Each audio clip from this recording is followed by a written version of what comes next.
esteja nos orientando e nos orientando. Pai amado, nós te agradecemos a Deus por mais uma semana, por essa promessa de Deus. Deus, que as nossas vidas, ó Pai, estejam sendo orientadas pelo Teu Santo Espírito, ó Deus, para que possamos fazer aquilo para que fomos gestados pela Trindade, em nome de Jesus. Amém. Vamos abrir as nossas Bíblias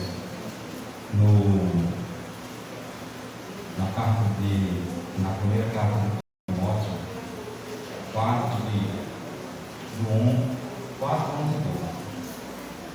E também no capítulo 6. Primeiro Timóteo 4, 11 e 12. E no 6 a gente faz alternado. O 4 eu leio e no 6 a gente faz alternado.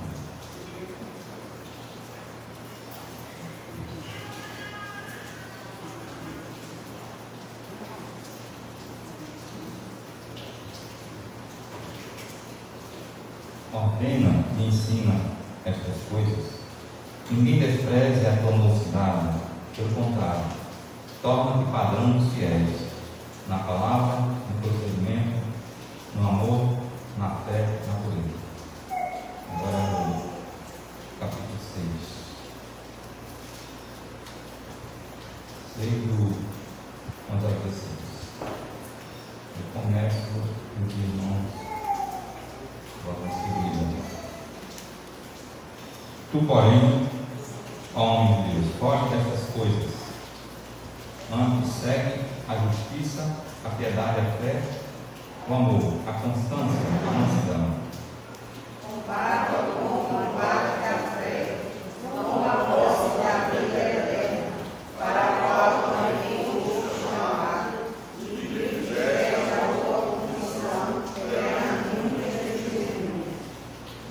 Exorto-te perante Deus, que preserva a vida de todas as coisas, e perante Cristo Jesus, que diante de Pôncio Pilatos fez a boa confissão.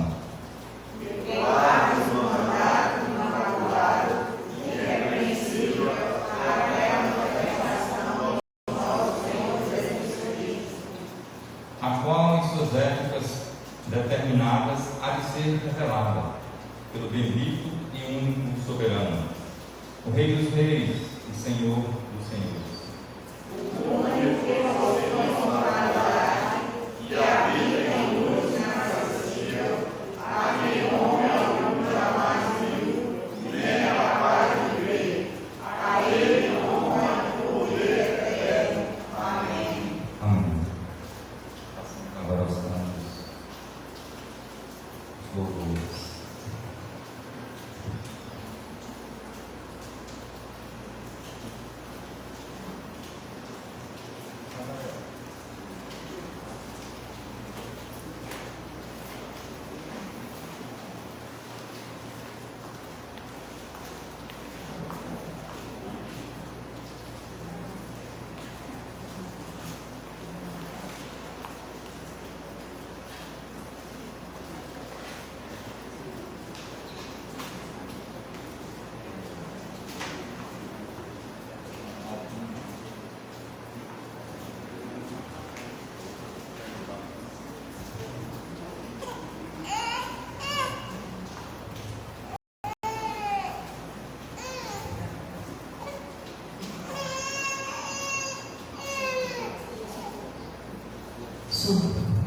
Graça e paz, irmãos, amém? Amém.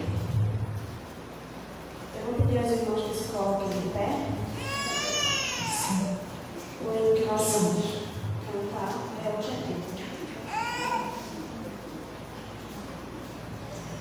Amém.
Irmãos, bom dia, graça e paz. Coisa boa, louvar o Senhor, agradecer o nome do nosso Deus, que é digno de toda honra, toda glória e todo louvor. Eu quero convidar a igreja a se colocar em pé. Hoje é o dia do jovem presbiteriano. Vamos abrir nossas Bíblias em João, Evangelho de João, capítulo 6. Hoje é o dia do jovem presbiteriano e nós vamos falar sobre um jovem que é também parecido com a mulher de Noé. Não se tem muito registro dele, mas um só registro dele já diz muito relacionado à sua conduta, relacionado à sua família. Nós estamos no meio de maio, mês da família, e hoje eu quero enfatizar o papel do filho, né? Se Deus nos permitir, durante esse mês, vamos falar também dos pais, vamos falar se der das mães, do casal, dos cônjuges. Vamos trabalhar a família o mês inteiro, se assim Deus nos permitir. E hoje nós vamos falar no dia do jovem presbiteriano, Muitos de nós aqui acompanhamos a mocidade, né? Porque somos filhos já de pais crentes e nos convertemos, Deus nos dá a graça de nos convertermos, e nós temos muitas experiências sobre mocidade, né? Muitas experiências sobre a convivência da nossa geração, da nossa época, e agora, apesar de nós não termos tantos jovens aqui, mas os jovens que tem aqui são a bênção do Senhor, né? São jovens que Deus usa para a glória dele, e nós precisamos dizer que parabéns aos jovens presbiterianos do Brasil, parabéns aos jovens aqui da igreja, e que eles possam continuar firmes na graça do Senhor. Nós vamos trazer esse texto para ainda fortalecê-los ainda mais, para que eles sejam mais bênção para a glória do nosso Senhor. Amém? Vamos fazer a leitura alternada, do verso 1 até João capítulo 6, do verso 1 até o verso 19, vamos fazer a leitura alternada desse texto. Aliás, até o verso 15, João 6 até o verso 15. Diz assim a palavra do Senhor: a multiplicação dos pães e peixes. Depois destas coisas, atravessou Jesus o mar da Galileia, que é o de Tiberíades. Seguiam numerosa multidão, porque tinham visto os sinais que ele fazia na cura dos enfermos. Então subiu Jesus ao monte e assentou-se ali com os seus discípulos. Ora, a festa dos judeus estava próxima. Então Jesus, erguendo os olhos e vendo que grande multidão vinha ter com ele, disse a Felipe: onde compramos pães para lhes dar a comer? Mas eles para experimentar, porque eles sabiam o que estava a fazer. Respondeu-lhe Felipe: não lhe bastariam 200 denários de pão para receber cada um o seu pedaço. Um dos seus discípulos, chamado André, irmão de Simão Pedro, informou a Jesus: Eis aí um rapaz que tem 5 pães de cevada e 2 peixinhos, mas isto que é para tanta gente? Disse Jesus: fazei outras carnes, pois havia naquele lugar muita relva. Assentaram-se, pois, os homens e multiplicaram-se 5.000.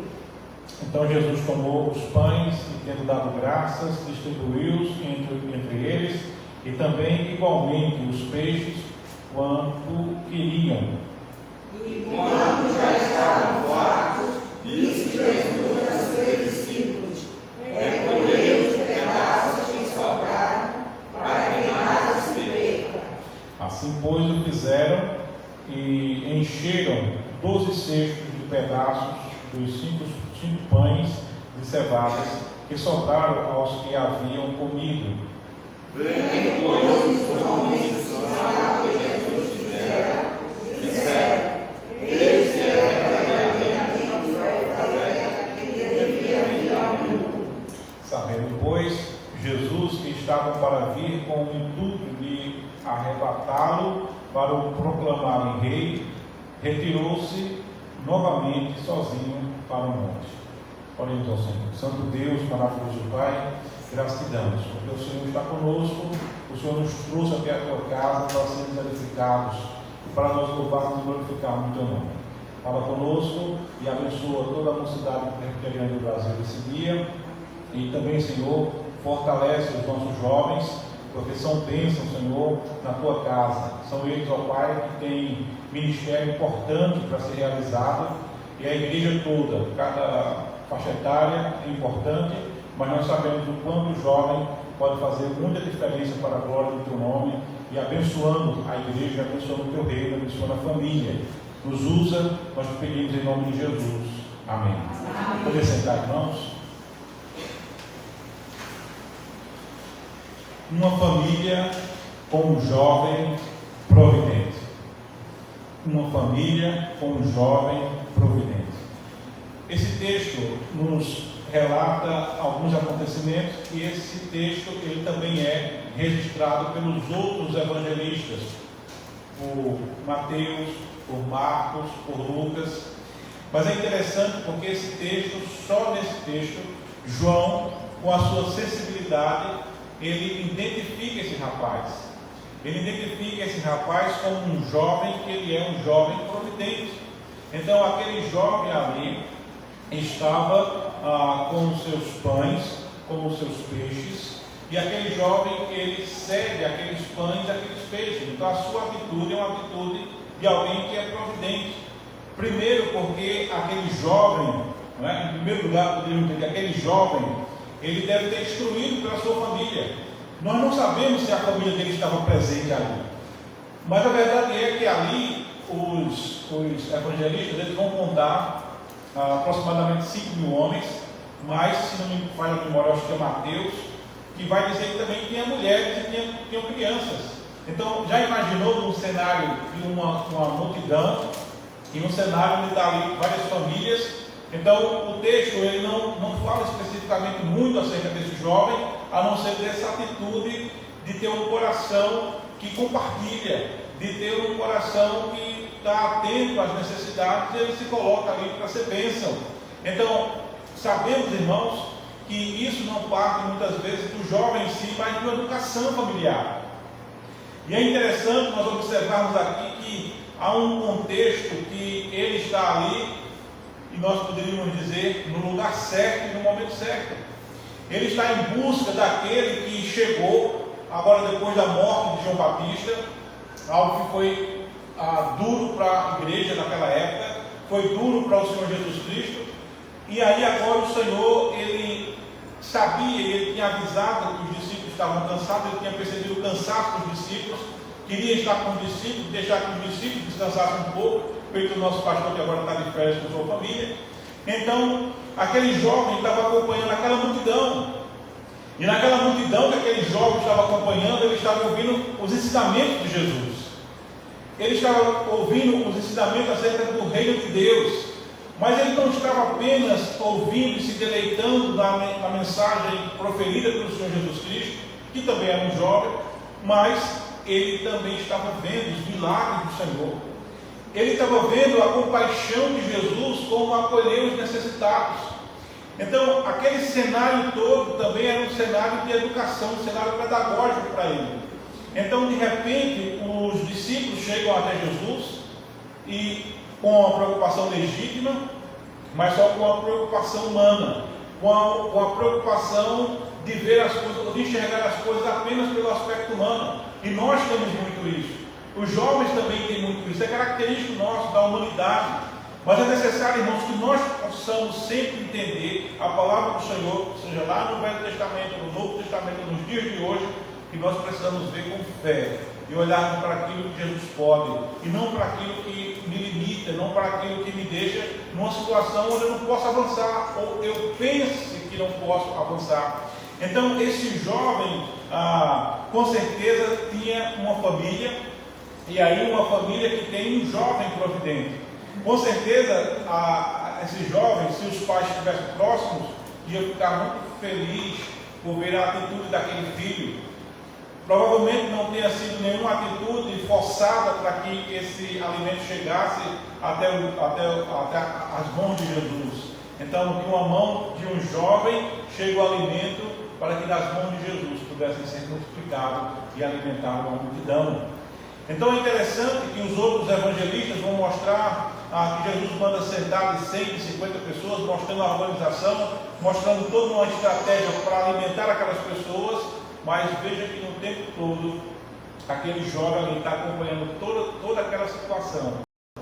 E eu quero dizer para os jovens, nós estamos inseridos no mundo, e esse mundo tem muitas coisas que nos ensinam, coisas boas e coisas ruins, mas a melhor coisa é estar na presença de Jesus. A melhor coisa é ouvir a mensagem de Jesus, e a outra melhor coisa é poder saber que o que você tem pode ser usado para a glória de Deus, no sentido de alimentar multidões. Jesus, ele é o pão da vida, e ele deixou muito claro isso. Então aquele jovem providente, ele estava agora colocando diante do Senhor aquilo que ele tinha. Então, quantos de nós, às vezes, temos tão pouco e achamos que o pouco que temos não dá para suprir a necessidade de alguém, ou que não dá para ser feito nada? Mas quantos de nós, às vezes, temos a lembrança de uma igreja que começou com um ponto de pregação, e alguém talvez disse, não vai crescer, não vai continuar, mas ali, aquele ponto de pregação tornou-se uma igreja, não é? O nosso fundador da igreja, Simonton, quando chegou ao Brasil, não entendia o português, mas aprendeu o português. Enquanto não tinha aprendido o português, ia pregar nos navios para os ingleses. E aí ele não parava de servir ao Senhor. Então o jovem precisa estar sempre atento a essas características. Mas também podemos encontrar, em segundo lugar, um jovem que está disposto a entregar a Jesus, para que ele possa realizar aquilo que só ele pode realizar. Então, nós temos visto muitas vezes que a atitude de alguns jovens é culpa dos pais, porque às vezes os pais, como alguns assim, mimam demais. Eu sei que cada pessoa tem a sua índole, tem o seu caráter, mas geralmente a índole e o caráter é formado dentro do lar. Então, se nós temos um lar onde se ensina a palavra, nós temos um lar onde os pais não são egoístas, onde os pais ajudam o próximo, onde dentro da própria família nós temos os bons exemplos, então com certeza isso vai refletir dentro da família, vai refletir dentro da igreja e vai refletir na sociedade. Veja, por que nós temos hoje uma sociedade tão terrível com relação à questão dos jovens? Jovens que estão se drogando, jovens que estão se matando, jovens que estão vivendo uma vida distante de Deus, e jovens que estão esquecendo que existe uma eternidade, e essa eternidade ela precisa ser pregada, anunciada. E de certa forma esse jovem aqui saiu com uma impressão tão grande do Senhor Jesus Cristo, com a vida transformada. Eu tenho certeza que nunca mais ele quis deixar de seguir a Jesus, como muitos que acompanhavam o Senhor, viam os milagres do Senhor, glorificavam o Senhor, mas às vezes não seguiam o Senhor. Mas muitos sim seguiam o Senhor e davam glórias ao Senhor. Então eu quero dizer para o jovem presbiteriano, e para dizer para todos nós também, porque de certa forma o jovem não é apenas o aspecto dos 18 a 35 anos, como nós temos no nosso manual, mas o jovem também é quando nós temos a atitude jovem em nossa vida, em nossas vidas, quando nós deixamos que essa juventude de Deus também permaneça no nosso coração. Muitas pessoas maduras, muitas pessoas idosas, às vezes dizem, olha, é um jovem, né, porque está sempre ali atuante, quer sempre fazer coisas novas, aprender coisas novas, e é isso que a igreja precisa estimular, é isso que a família precisa estimular nos seus jovens, buscar o Senhor, na direção da vontade do Senhor. E aí, irmãos, nós podemos ver que esse jovem providente, ele estava disposto a entregar o que tinha, como de fato ele fez, e o Senhor alimentou muitas pessoas. Veja, coisas pequenas que na história estão registradas e se tornaram coisas grandes, tanto na vida de homens como de mulheres. Você lembra da história de Moisés, quando iniciou? Moisés com o seu cajado vai para o faraó, e aí, quando ele solta o cajado, então vira uma cobra. Mas só que os encantadores daquela época também fizeram com que as suas varas se tornassem cobras. Mas o que aconteceu? A vara que Moisés tinha colocado engoliu aquelas cobras. Lembra de Golias? Golias, um homem grande, um homem que tinha colocado todo o exército de Deus para ficar diante do medo e do terror daquele homem. Ninguém tinha coragem de lutar contra ele. Então Golias enfrentou um jovem chamado Davi.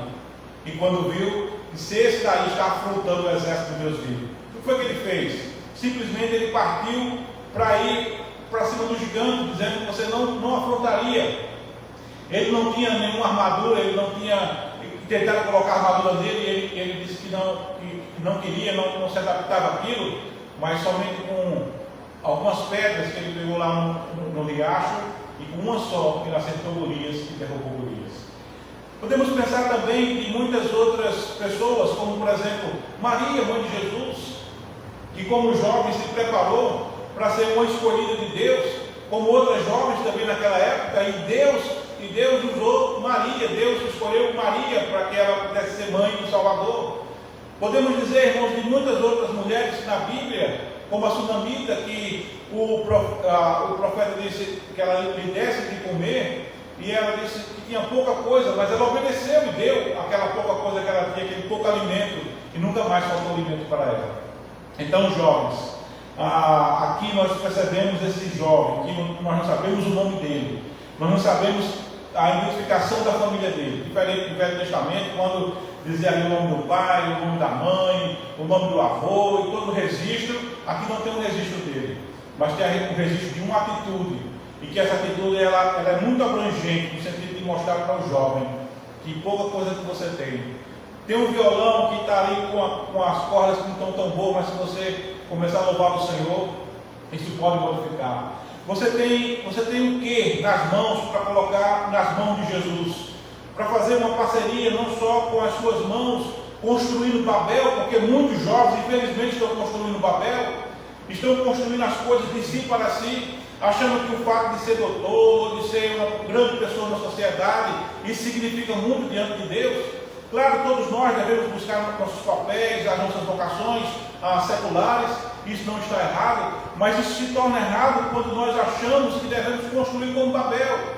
E quantos pais às vezes precisam dizer para os filhos: olha, eu vou orar ao Senhor, porque o que você está fazendo não está correto, você está esquecendo o caminho do Senhor, o que você está fazendo não está glorificando o Senhor. Mas existe aquela música de Chico Buarque, quando ele está dizendo que o filho saiu e começou a trazer algumas coisas para casa, e ali os pais, ali a mãe começou a gostar daquilo, e ela não perguntava, não questionava o que era aquilo, porque ela sabia da verdade, não queria confrontar a verdade. Então, irmãos, muito mais vale a eternidade do que todas esses bens, essas coisas que nós temos que são efêmeras, essa Babel que é construída no mundo, não só dos nossos dias, mas que vem sendo construído.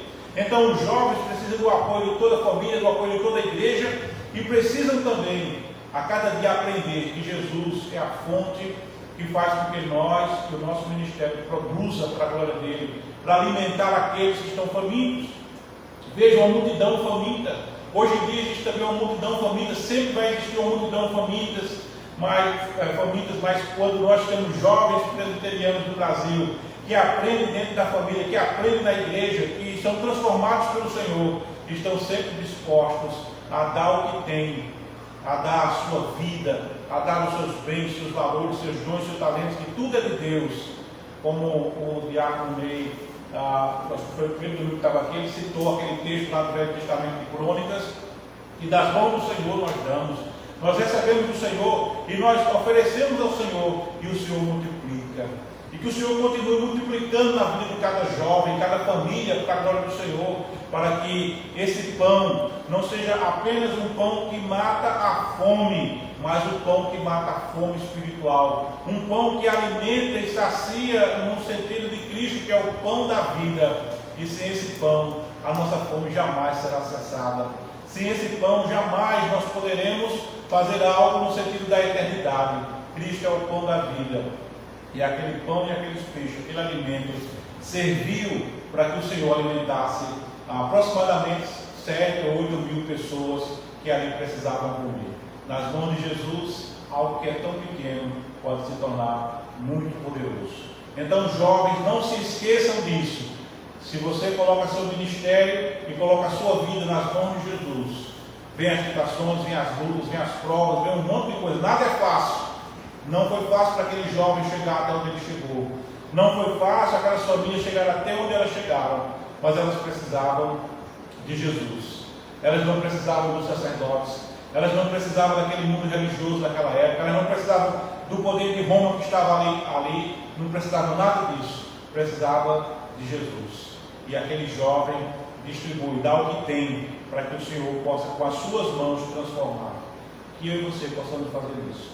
Famílias com jovens providentes, jovens que estão dispostos a colocar diante do Senhor tudo que o Senhor tem para nós. Amém, irmãos? Amém. Nós vamos, nessa sequência do ofertório, cantarmos o hino 387, Combate. Vai estar colocado aí. Vamos louvar o Senhor. Depois, o nosso irmão presbítero Evânio para a oração pelos dízimos e aí eu lhe peço a bênção.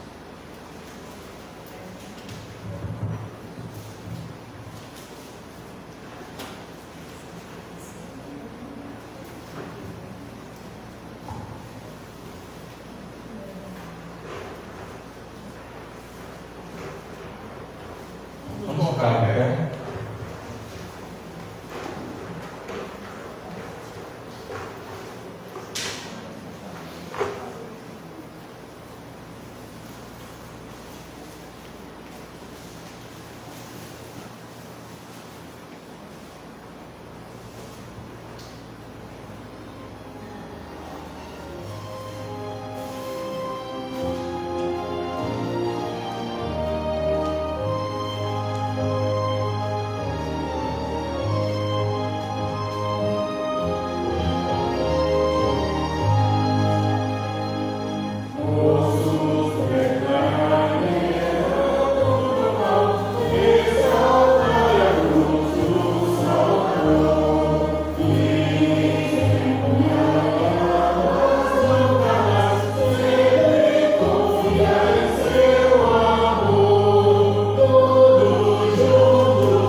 A gente às vezes pensa que depende do eletrônico, né? Mas Deus é mais importante e nos faz, né? Faz com que a igreja dele seja forte. Vamos orar com o diácono Neil. Senhor nosso Deus, Deus eterno, graças te damos por esse dia. Graças te damos por estar aqui, Senhor, por termos nos levado nessa semana com saúde, com paz, em todos os tempos. Te pedimos que receba os nossos dízimos, nossas ofertas, pois nós cremos que tudo veio de ti, Senhor. Nosso sustento nos é dado por ti. Pedimos que conceda, Senhor, de nós na tua dependência, concede também aqueles que estão sem sustento no momento que venham a Deus, que a tua dádiva seja, Senhor, sobre toda a tua igreja. Assim nós oramos em nome de Jesus, todos juntos declaramos. Tudo bem.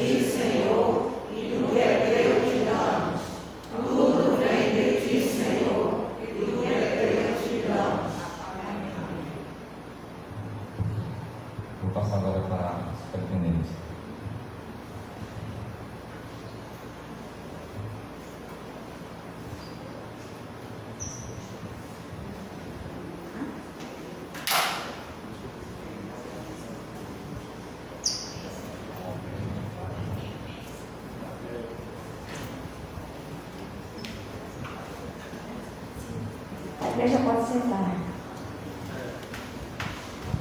Saudamos a igreja com a paz do Senhor. Amém. Ó Deus, nós louvamos todos que estão aqui, não é? Que puderam estar aqui presentes. E aqueles que não puderam estar, eu creio que no próximo domingo estarão aqui.